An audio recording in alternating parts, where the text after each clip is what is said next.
Hello and welcome to my channel. I'm King Posh and today we are looking at the Lynk and Company on a car that could go for a better name than FH5 Plus.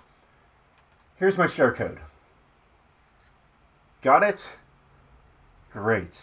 Honestly, could you go with a better name than this is FH5 Plus? Number 5 is alive. That's what I'm thinking. Regardless, we've got 1,356 horsepower in this car, and I'm going to show you guys the tune. There is no drift kit available on this vehicle, just to let you guys know. Alright, so that was also a challenge when it came to drift tuning this car. It wasn't that big of a challenge, because I'm used to tuning without drift kits. And that's only partially probably because it's a CUV is what I would call it. It's not an SUV, it's a CUV. Either way, it is pink. My daughter wanted a pink car, so I made this thing pink just for her. It's her favorite color. Either way, we got the racing 7.2 liter V8 in there. Stock drivetrain, all-wheel drive. Alright, and a twin turbo.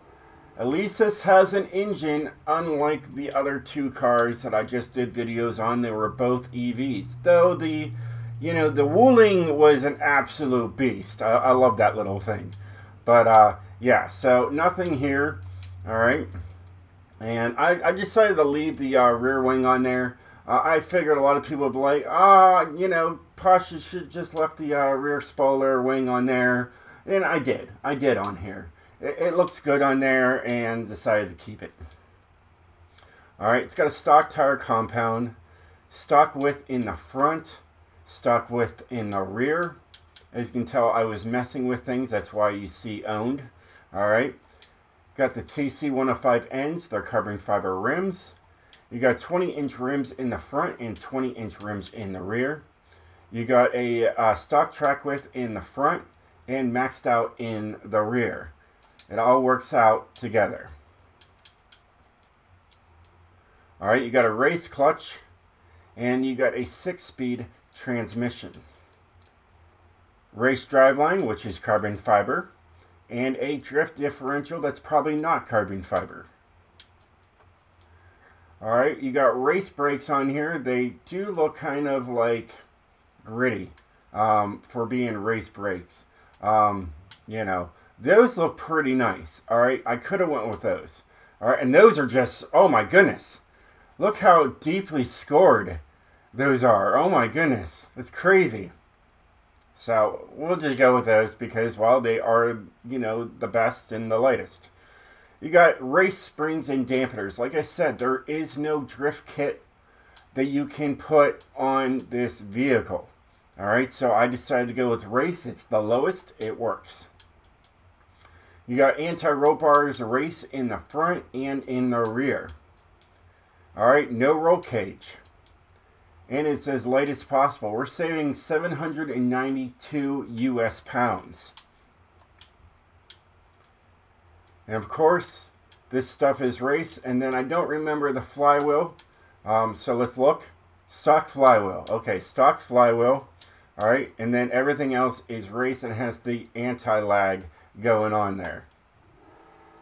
Oh yeah, look at that. Beautiful. Car mastery for this car. They definitely want you to go sideways with it. Even though they didn't give us a drift kit. They want you to go sideways with this thing, apparently. Alright. You think this thing would be for off-road and it would have off-road, advancements, but it doesn't. It's got a top speed of 202 miles per hour. It's plenty of speed for this thing.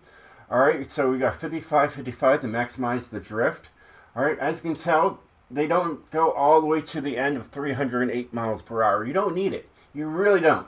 Alright, this engine is not known for high speed. It's a good mid-range engine. Either way. This is my alignment I went with. This is what I would put on a rear-wheel drive car. But I felt like this was the best control and handling for this car that doesn't have a drift kit. Alright, anti-roll bars are really there for show, so 1 and 1. Springs are 955.2 and 936.0. If you can get close to those numbers, you're doing good. Alright, I did bring up the ride height in the front to match the rear on this thing. Alright, dampening is 20, 1 and 20 and 20. Alright, there is no downforce to worry about. Brakes, I just left it stock at 50 and 100. And then differential 76, 86, 97, 97. And there's 71% of the power going to the rear wheels. And there's the tune. Now let's take number 5 is alive out and see how she does. And of course I can call her a she because she's definitely pink. Takes off, no problem. Got all that glorious power. And I mean, she drifts, you know. She drifts, but don't take her too sideways because you might not be able to recover. It's just, it is what it is, you know. But as long as you're nice and sideways with her, she'll be alright with you. She's very smooth.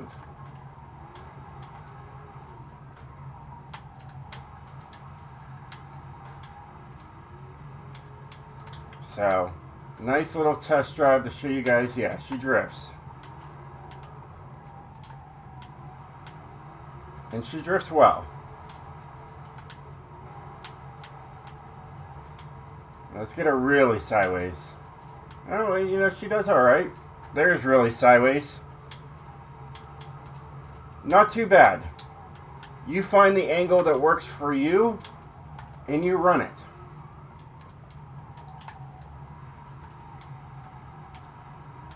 Like I said, you don't need a high speed with this thing. It's fine just where it's at. Here I'm in like third gear right there. That's not too bad. There's 4th gear right there. It's right there. It's beautiful. 5th gear. See that? You don't need to go any higher than where I have it. Look at that. I'm floored sideways right there, and I wasn't even redlined in 6th gear.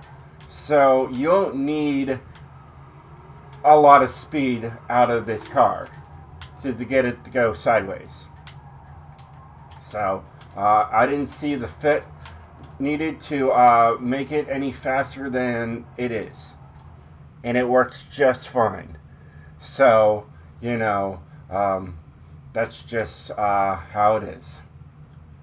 Well, hey guys, I hope you enjoyed this video. If you did, definitely hit that like button.